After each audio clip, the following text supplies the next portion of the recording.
Welcome to Pajal Entertain. Nah sobat, pintu tersatu telah dibuka. Baik lagi nih sama Mimin. Kali ini Mimin bakal ngebahas sebuah film mengenai perampokan bank dengan latar yang berbeda. Jika kalian lebih sering menonton perampokan terhadap bank pasti selalu menggunakan senjata, kali ini film yang akan Mimin bahas menceritakan tentang sebuah kelompok pencuri yang menamai kelompok mereka sebagai penyelamat. Ya, mereka berniat menyelamatkan sebuah artefak kuno yang bernilai sangat besar. Namun, saat para penyelamat berhasil menyelamatkan artefak tersebut, pemerintah Spanyol mengambil alih artefak itu. Tak rela penemuannya diambil, sang pemimpin penyelamatan memutuskan untuk merekrut seorang anak muda untuk membantunya mengambil kembali artefak dari pemerintah Spanyol. Bagaimana lanjutan keseruan ceritanya? Mari kita mulai intronya.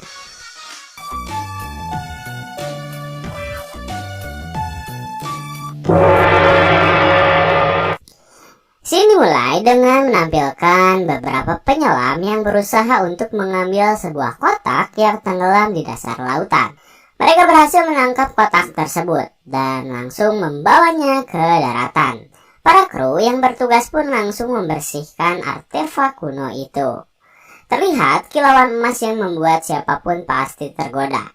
Namun mereka belum puas. Terdapat satu artefak lagi yang masih tertinggal di bawah. Salah satu kru yang bernama James pun langsung berusaha mengambil artefak tersebut yang terjebak di sebuah gua sempit. Meskipun pemimpinnya yang bernama Walter telah memperingati James untuk tak masuk, tetapi James tetap nekat untuk memasuki gua sempit tersebut. Beberapa menit rekannya menunggu, tak ada tanda-tanda jika James berhasil. Padahal gua sebentar lagi hampir runtuh. Saat semua tim kehilangan harapan, James tiba-tiba berhasil kembali keluar sekaligus membawa artefak yang mereka cari. Setelah berhasil, mereka semua kembali ke kapal dan langsung merayakan keberhasilan mereka. Namun baru saja mereka merayakan, Walter dan kawan-kawan harus tertangkap ketika pihak pemerintahan Spanyol menangkap mereka. Akhirnya Walter disidang.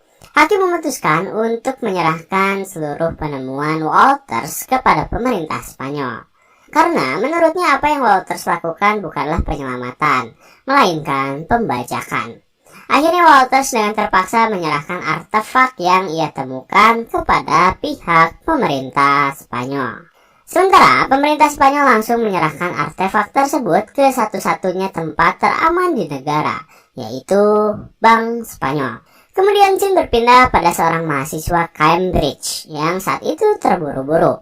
Dan ternyata ia terburu-buru dikarenakan ia harus menghadapi para wawancara yang akan menawarinya pekerjaan. Saat itu seorang mahasiswa yang bernama Tom menolak seluruh tawaran dari para petinggi perusahaan yang bergerak di bidang perminyakan. Bayangkan, Tom menolak uang sebesar $400.000 setiap bulannya karena ia tak mau bekerja pada perusahaan yang menyusahkan orang lain. Beberapa perusahaan menaikkan harga untuk membuat Tom tertarik, tetapi tetap saja Tom selalu menolaknya. Hingga setelah sesi wawancara tersebut selesai dan Tom bertemu ayahnya, ayah dari Tom sangat menyesali apa yang Tom lakukan. Karena menurut ayahnya tawaran tersebut adalah jaminan kehidupan Tom di kelanjutan hari. Namun Tom tetap bersikeras pada pendiriannya dan memutuskan untuk tak bekerja pada siapapun. Saat berbincang dengan ayahnya, Tom tiba-tiba mendapat sebuah SMS dari seseorang yang tak dikenal. Isi SMS tersebut adalah ia diminta untuk pergi dari tempat tersebut dan segera menemuinya. Tom yang terheran langsung berdiri dan pamit. Kemudian tiba-tiba ia dipakaikan sebuah jas. Di jas tersebut terdapat sebuah koin dan akhirnya Tom bertemu dengan seorang wanita. Wanita itu tiba-tiba membawa Tom ke sebuah kafe. Tom langsung dipertemukan dengan Walters yang ternyata benar-benar tertarik dengan pemikiran Tom. Ia langsung memperkenalkan dirinya lalu secara terang-terangan mengajak Tom untuk ikut bersamanya dalam misi penyelamatan menuju lemari besi paling aman sedunia. Walters mengatakan jika ia membutuhkan pemikiran cerdas dari Tom, karena selama bertahun-tahun ia selalu gagal memikirkan rencana tersebut. Selain membuat Tom kaya, ia juga bisa membuat Tom menjadi seseorang yang akan menarik perhatian banyak orang. Tom hanya terdiam dan berbicara sedikit. Ia lalu ditelepon oleh ayahnya dan Tom memutuskan untuk pulang. Sesampainya di rumah, Tom langsung mencari di internet tentang lemari besi paling aman di dunia dan muncullah Bank Spanyol. Ia lalu melihat bagaimana sistem yang digunakan oleh Bank Spanyol untuk melindungi lemari besinya. Setelah itu, ia memutuskan menelpon ayahnya dan mengatakan jika ia akan pergi beberapa hari. Keesokan harinya, Tom memutuskan untuk ikut bersama Walters ke Spanyol. Di sana, Tom kembali bertemu dengan wanita yang membawanya, yaitu Lorraine. Sesampainya di Madrid, Tom langsung dipertemukan dengan rekan timnya yang akan bekerja sama untuk membobol brankas tersebut. Tom diperkenalkan kepada Klaus, sang ahli komputer. Lalu James, seorang kolega Walters yang telah bekerja sama dengannya selama 10 tahun. Dan yang terakhir Simon, seorang warga lokal ahli segala barang yang bisa menyiapkan apapun yang dibutuhkan. Setelah itu, mereka mulai membahas permasalahan mereka, yaitu Klaus yang tak bisa masuk ke dalam sistem keamanan Bank Spanyol. Ketika semua orang buntu, Tom, sang anak baru, tiba-tiba memberi saran pada Klaus untuk menelpon seseorang yang tak berada di kantor. Ia menyuruh Simon untuk mengatakan jika orang itu harus menyalin sesuatu, sehingga orang tersebut akan memberikan kode dan mereka bisa menyusup ke dalam. Awalnya Simon dan Klaus ragu orang tersebut tak dapat tertipu. Namun setelah Simon coba, ternyata orang kantor Bank Spanyol berhasil memberikan kodenya. Dan Klaus langsung berhasil mengambil sistem keamanan Bank Spanyol. Setelah itu, Walters membawa Tom pergi ke sebuah kafe. Di sana Walters menjelaskan apa yang sedang ia buru saat ini. Walters menjelaskan tentang seorang pedagang asal Inggris yang bernama Drake. Ia memiliki 3 buah koin dengan titik koordinat kekayaannya. Pada tahun 1500-an, Drake memutuskan untuk mengubur itu semua, sehingga menghilang begitu saja. Dan pada 30 tahun yang lalu, Walters berhasil menemukan keberadaan koin tersebut. Namun kini koin itu berada di dalam lemari besi di Bank Spanyol. Walters menjelaskan bahwa ia tak mencari kekayaannya. Ia hanya senang memburu apa yang orang lain tak punya. Kembali ke markas, mereka mulai membahas tentang pemetaan tata cara masuk ke dalam bank. Seperti yang Tom tahu jika Bank Spanyol adalah salah satu tempat teraman di dunia. Setiap interiornya memiliki sistem keamanan canggih. Tempat tersebut juga dijaga oleh mantan pegawai anti-teroris yang bernama Gustavo. Salah satu cara untuk masuk ke dalam adalah dengan membuat Lorraine menyamar sebagai ahli seni tim dan masuk ke dalam sana. Di sana Lorraine harus bisa mengambil 2 buah kunci dengan 2 sidik jari milik Gustavo. Maka dengan hal itu mereka bisa menyusup ke dalam bank. Saat semua tim telah siap dan waktu mereka hampir berjalan, masalah datang ketika James ternyata dijadikan sebagai tersangka yang akan diburu. Hal itu tak mau Walters ambil sebagai resiko, karena ia tak mau James tertangkap. Sementara waktu semakin menipis. Tak ada jalan lain selain menyerah. Tom yang mendengar percakapan tersebut tiba-tiba datang dan mengatakan jika ia akan menggantikan James untuk masuk ke dalam bank. Pada awalnya semua orang ragu, namun Tom yang merupakan seorang insinyur mencoba untuk meyakinkan mereka. Akhirnya pada keesokan harinya, Lorraine, Simon, dan Tom masuk ke dalam bank. Lorraine menyamar menjadi ahli seni, sementara mereka berdua menyamar sebagai tukang pembersih. Setelah berhasil masuk ke dalam bank dengan dituntun oleh Klaus, Simon terlebih dahulu masuk ke dalam sistem keamanan bank untuk mengganti satelit mereka dan menggantinya dengan satelit yang telah terhubung ke dalam komputer milik Klaus. Simon bertugas dengan sangat baik. Klaus berhasil mendapatkan seluruh akses kamera yang berada di komputer, dan ia langsung membantu pekerjaan yang harus Lorraine lakukan. Lorraine memindai lukisan yang berada di kantor milik petinggi Bank Spanyol. Namun, ternyata itu hanyalah tipuan, agar Gustavo yang melihat pergerakan Lorraine mengira jika ia memang memindai lukisan itu untuk kepentingan pekerjaan. Padahal Klaus telah mengganti tampilan layarnya, sehingga saat Gustavo melihat Lorraine sedang memindai, kenyataannya Lorraine sedang membuka brankas yang berada di dalam kantor tersebut untuk mengambil kunci penting. Setelah berhasil membuka brankasnya, Lorraine langsung mengambil kunci tersebut dan berusaha menduplikatnya. Satu kunci berhasil diduplikasi. Kini giliran Tom bekerja untuk menyimpan sebuah alat di dalam ruangan. Dengan dituntun oleh Klaus, Tom berhasil masuk ke dalam ruangan dan langsung pergi ke bawah meja untuk menyimpan sebuah alat di sana. Kembali ke Lorraine. Saat Lorraine sedang menutup lukisan, ia tiba-tiba didatangi oleh petinggi bank. Beruntung, Lorraine berhasil menutup lukisan tersebut terlebih dahulu. Dan Klaus langsung meminta Lorraine untuk berpura-pura memindai lukisan dan menyuruh petinggi bank untuk memotretnya. Setelah cukup lama dan Klaus berhasil mendapatkan kode lukisan, petinggi bank kembali keluar dan disitulah tugas Lorraine untuk mengambil dan menduplikat kunci kedua. Lalu bagaimana kabar Tom? Ia harus mendapat masalah ketika beberapa orang menggelar rapat di ruangan yang sedang Tom isi. Saat itu Tom langsung berdiam diri sembari mengerjakan pekerjaannya secara hati-hati. Tetapi saat Tom akan menyelesaikan pekerjaannya, tiba-tiba alat yang Tom gunakan membeku. Saat itu juga alarm kebakaran tiba-tiba muncul. Semua orang otomatis keluar. Gustavo langsung memanggil tentara yang markasnya berada di seberang gedung Bank Spanyol. Dengan waktu yang cepat, para tentara langsung menutup seluruh akses pintu keluar dan Gustavo langsung menutup seluruh akses masuk dan meminta para pengunjung untuk tak keluar sama sekali. Lorraine yang sedang menduplikat kunci kedua langsung panik, sementara di luar petinggi bank berusaha untuk mendekatinya. Beruntung Lorraine berhasil keluar sebelum petinggi bank menciduknya. Ia langsung diminta untuk mengikutinya.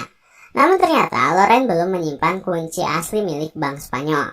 Kunci tersebut masih berada di dalam genggamannya. Akhirnya Walters langsung menyuruh Tom untuk menangkap kunci yang akan Lorraine gelontorkan dari atas. Dengan penuh hati-hati, Tom berhasil menangkap kunci tersebut. Ia langsung kembali ke ruangan dan langsung menyimpan kunci tersebut. Tetapi saat Tom selesai menyimpan kunci, seorang penjaga tiba-tiba mendatangi Tom. Beruntungnya, Tom berhasil berimprovisasi. Ia berpura-pura tak mendengar alarm kebakaran karena sedang menggunakan headset. Akhirnya sang penjaga langsung membawa Tom keluar dan tim pun berhasil kabur dengan selamat. Setelah tim kembali ke markas, Tom langsung menjelaskan penemuannya. Ia memberitahu struktur dalam dari Bank Spanyol dan cara Bank Spanyol melindungi lemari besinya. Saat itu tak ada orang yang berhasil mengetahui bagaimana Bank Spanyol melindungi lemari besi. Tetapi saat Tom mengetahuinya, ia langsung mempresentasikan jika ternyata Bank Spanyol melindungi lemari besi miliknya. Menggunakan timbangan, merujuk pada seorang legenda bernama Lady Justice. Sistem pelindungan tersebut berfungsi ketika keseimbangan yang berada di dalam lemari besi tak seimbang. Maka air akan keluar dan membanjiri seisi ruangan. Tom tak tahu bagaimana cara menyelesaikan masalah tersebut. Tetapi setidaknya mereka mengetahui masalahnya. Kemudian scene berpindah pada Simon dan James yang berhasil menemukan keberadaan lemari besi tersebut setelah pergi mencari celah-celah. Saat mereka berada di lemari besi, ternyata memang benar lemari besi tersebut memiliki sistem pelindungan menggunakan timbangan. Tim pun langsung kembali berkumpul. Di sana Simon dan James menjelaskan jika tak mungkin bagi mereka untuk mengebor lemari besi. Karena jika mau, maka waktu yang dibutuhkan untuk mengebor lemari besi adalah selama 15 hari. Hal itu langsung tak bisa ditoleransi. Walters mengamuk dan keluar dari kafe. Lorraine pun langsung meminta maaf pada Tom karena telah menyia-nyiakan waktu selama 5 hari di Madrid. Saat Walters sedang menyendiri sembari melihat sorakan penonton yang menunggu pertandingan semifinal antara Spanyol versus Jerman, Walters melihat ke arah kamera CCTV milik gedung yang mengarah ke kerumunan. Ia pun langsung memiliki ide. Walters mengumpulkan tim dan menjelaskan bagaimana jika mereka masuk ke dalam bank melalui atap. Karena kamera atap akan mengarah ke arah kerumunan jika Spanyol sedang bermain. Dan kini rencana mereka tergantung pada apakah Spanyol akan masuk ke final atau tidak. Jika Spanyol berhasil melaju ke babak final, maka rencana mereka akan terlaksana. Sementara jika Spanyol gagal, mereka pun akan gagal. Simon yang merupakan penggemar nomor 1 sangat semangat menunggu momen Spanyol berhasil melaju ke babak final. Akhirnya setelah yang dinanti-nanti, Spanyol ternyata berhasil masuk ke babak final setelah berhasil mengalahkan Jerman. Penonton bersorak termasuk Simon yang akhirnya bisa menyaksikan tim kesayangannya melaju ke babak final. Namun saat tim akan segera menjalankan rencana, Gustavo rupanya telah mengetahui jika terdapat seorang penyusup di dalam bank. Ya, ia mengetahuinya setelah petugas pembersih yang asli mengatakan jika kemarin ia digantikan oleh 2 orang petugas sementara. Hal itu langsung Gustavo laporkan pada petinggi bank, tetapi sayang ia tak berhasil mendapat identitas apapun dari penyusup. Sementara Gustavo berpikir apa yang penyusup itu cari. Ia lalu bertanya pada petinggi bank tentang apa yang berada di dalam peti tersebut. Petinggi bank menjawab tak tahu karena kementerian belum memeriksanya. Gustavo yang mengetahui adanya penyusup rupanya langsung terdengar oleh tim. Klaus membeberkan jika wajah dari Simon dan Tom telah tersebar. Mereka pun langsung berpikir bagaimana cara untuk masuk. Ketika keamanan bank hampir dipastikan meningkatkan tingkat keamanan mereka, Walters yang kebingungan hanya menyuruh Tom untuk memikirkan cara menghancurkan timbangan tersebut. Saat Gustavo dan tim tengah mengadakan rapat untuk memperketat keamanan mereka, Tom justru diajak oleh Lorraine untuk merelaksasikan otak mereka dengan pergi ke sebuah bar. Di sana Lorraine menceritakan tentang kehidupannya. Ternyata ayah Lorraine merupakan anggota tim dari Walters dahulu. Namun setelah ayahnya tewas, Walters berjanji pada ibu dari Lorraine jika ia akan membiayainya. Dan karena ingin membalas budi, Lorraine akhirnya bekerja pada Walters. Kemudian topik berganti. Lorraine mengatakan jika dirinya sangat bosan melihat sang bartender mengocok minuman setiap harinya. Namun saat Lorraine mengatakan bosan, Tom justru memiliki ide saat bartender menuangkan nitrogen pada minuman. Ia langsung mengumpulkan tim, lalu mempresentasikan idenya. Tom menyimpan sebuah gelas dengan isi air di atas timbangan. Terlihat timbangan berubah sesuai dengan berat yang gelas berikan. Namun saat Tom membekukan timbangan tersebut menggunakan nitrogen, ternyata timbangan tersebut sama sekali tak bergerak. Artinya mereka membutuhkan orang di ruang bawah tanah untuk membekukan timbangan sebelum mereka masuk. Kemudian James bertanya, berapa banyak nitrogen yang Tom butuhkan untuk membekukan timbangan lemari besi? Tom menjawab 500 liter. Semua orang terkejut. Namun Simon akan mengusahakan hal itu, dan setelah cukup lama berdebat, mereka pun memutuskan untuk mengikuti rencana yang telah Tom persiapkan. Mereka terlebih dahulu menikmati hari-hari menjelang perampokan, dan pada hari di mana Spanyol akan berlaga di babak final melawan Belanda, tim langsung bergerak. Hari itu kota dipenuhi oleh para penggemar yang akan menggelar nonton bersama. Sementara Gustavo seakan-akan tak peduli dengan hal itu. Ia tetap waspada terhadap para penyusup yang akan masuk ke dalam bank. Setelah Klaus memberi informasi bahwa kamera telah aman, James langsung menembakkan jangkar ke arah bank dan langsung pergi dengan cara Flying Fox.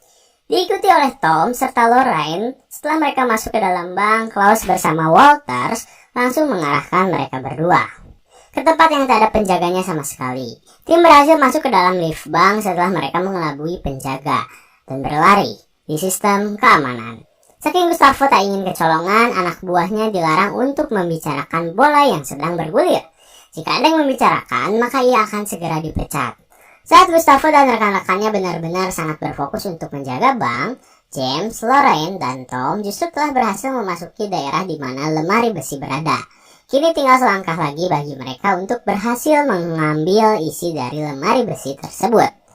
Namun saat tinggal selangkah lagi, mereka ternyata harus melalui sebuah jurang. Sebenarnya mereka telah menyiapkan sebuah tangga. Lorraine dan Tom berhasil melewatinya. Tetapi ketika James berusaha melewatinya, ternyata tangga yang mereka gunakan terpeleset. James hampir saja terjatuh ke dalam jurang jika ia tak dipegang oleh Tom. Beruntungnya Tom berhasil meraih tangan James dan mereka pun selamat. Setelah itu mereka mulai mendekati pintu yang harus memasukkan kode. Kini giliran Klaus berpacu pada waktu untuk menangkap kode-kode yang akan berganti setiap 6 menit. Dengan stopwatch yang telah Walters persiapkan, satu persatu kode yang Klaus lihat langsung ia ucapkan dan beritahu pada James. 5 kode berhasil Klaus dapatkan, namun ketika 15 detik terakhir, Klaus benar-benar sangat gugup. Ia sama sekali tak berhasil mencari keberadaan kode terakhir. Dan saat 3 detik tersisa, akhirnya Klaus berhasil mendapatkan angka terakhir untuk James masukkan. Akhirnya tim berhasil membuka brankas dan peti pun terlihat secara jelas oleh kedua bola mata mereka.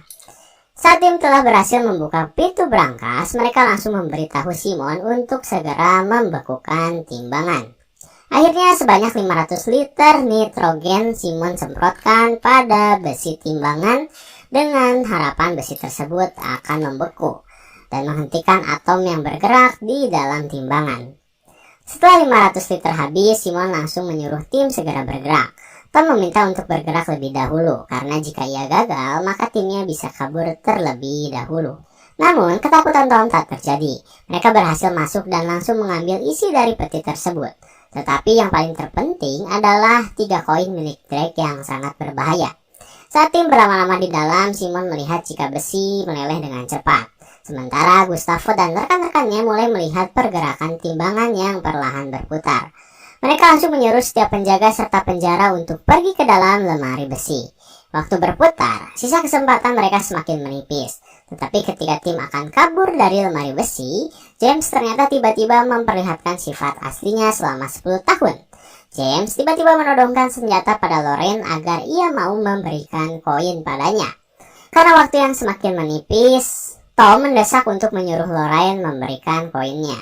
Tetapi saat Lorraine memberikan koinnya pada James dan mereka berdua berusaha keluar dari lemari besi, mereka gagal. Pintu terlebih dahulu tertutup karena timbangan bergerak. Akhirnya tak membutuhkan waktu lama, air langsung memasuki ruangan dengan cepat. Rupanya James telah mempersiapkan alat terlebih dahulu. Ia pergi menyelam saat air perlahan membanjiri ruangan. James pun berhasil keluar dan kabur pada saat itu. Sementara Lorraine dan Tom harus berpikir sangat cepat ketika mereka perlahan tenggelam. Dan Gustavo bersama rekan-rekannya langsung menyiapkan beberapa penjaga untuk menutup akses pintu. Di tengah ketegangan, Tom berusaha berpikir jernih dengan ilmu fisika sederhana. Saat itu, komunikasi antara mereka berdua dengan Walters telah terputus. Walters pun putus asa karena mengira jika timnya takkan selamat. Namun selang beberapa menit, Tom kembali berbicara. Ia langsung menyuruh Simon untuk memberatkan kembali timbangan agar air kembali surut. Akhirnya dengan segenap kekuatan yang masih Simon miliki, ia langsung memberatkan besi timbangan menggunakan alat-alat nitrogen. Namun setelah semua alat dinaikkan, tetapi tetap saja air tak kunjung surut. Sementara Tom dan Lorraine telah berpegangan tangan untuk berharap jika mereka masih bisa selamat. Dan saat Simon melihat barang terakhir yaitu radio peninggalan ayahnya, ia langsung mengambil radio tersebut dan menaikkannya pada besi timbangan. Tiba-tiba perlahan air kembali surut dan Gustavo bersama rekannya menyadari hal itu. Ia langsung menyuruh tentara untuk segera pergi ke area lemari besi. Namun sampainya di sana, mereka tak menemukan keberadaan Tom dan Lorraine. Ya, Tom dan Lorraine berhasil terlebih dahulu kabur. Setelah mendengar Lorraine dan Tom berhasil kabur, Walters langsung bergegas untuk menjemput mereka berdua. Tetapi ternyata Gustavo tak tinggal diam. Setelah ia melihat jejak yang Tom dan Lorraine tinggalkan, ia berhasil menemukan keberadaan mereka berdua yang terlihat mencoba pergi ke kerumunan penonton yang sedang menonton pertandingan final. Akhirnya tentara langsung diarahkan agar segera menangkap Tom serta Lorraine. Ketika mereka berdua sedang berusaha kabur, ternyata tak ada jalan lain. Ya, mereka tak bisa menemukan jalan karena akses benar-benar tertutup oleh ribuan manusia. Mereka berdua pun pasrah, berpegangan tangan dan bercumbu untuk terakhir kalinya. Namun saat mereka berdua telah pasrah ketika tentara hampir mendekati mereka, Spanyol tiba-tiba berhasil membuahkan gol, sehingga mereka unggul 1-0 terhadap Belanda. Sontak penonton langsung bersorak. Mereka bahkan memeluk para tentara yang sedang berusaha mengejar Tom dan Lorraine. Melihat tentara larut oleh para penonton, mereka berdua langsung pergi dan akhirnya berhasil kabur. Kemudian scene berpindah ke kedutaan besar Inggris, di mana James yang telah berhasil mendapatkan koin peninggalan Drake langsung menyerahkannya pada para ahli. Dengan harapan ia akan mendapat bagian dari penemuannya. Namun saat koin diperiksa, ternyata koin yang James temukan itu palsu. Ya, rupanya Tom terlebih dahulu menukarkan koin yang asli dengan koin palsu buatannya. Sementara koin asli berhasil ia selamatkan. Dan kini tim Walters berhasil menikmati hasil jerih payah yang mereka dapatkan. Kemudian mereka mulai mendeteksi titik koordinat yang berada di dalam koin tersebut. Saat Klaus memeriksanya, Sin memperlihatkan letak keberadaan kekayaan milik Drake. Dan ternyata kekayaan milik Drake berada di dalam bank milik negara Inggris. Kemudian scene berganti pada tahun 2012, di mana 1 bulan sebelum Olympic Games London berlangsung. Saat itu scene memperlihatkan Lorraine yang kembali menyamar untuk melakukan pekerjaannya sebagai ahli seni, yang artinya bisnis Walter masih berjalan. Tamat. Thank you for watching. Jangan lupa like, share,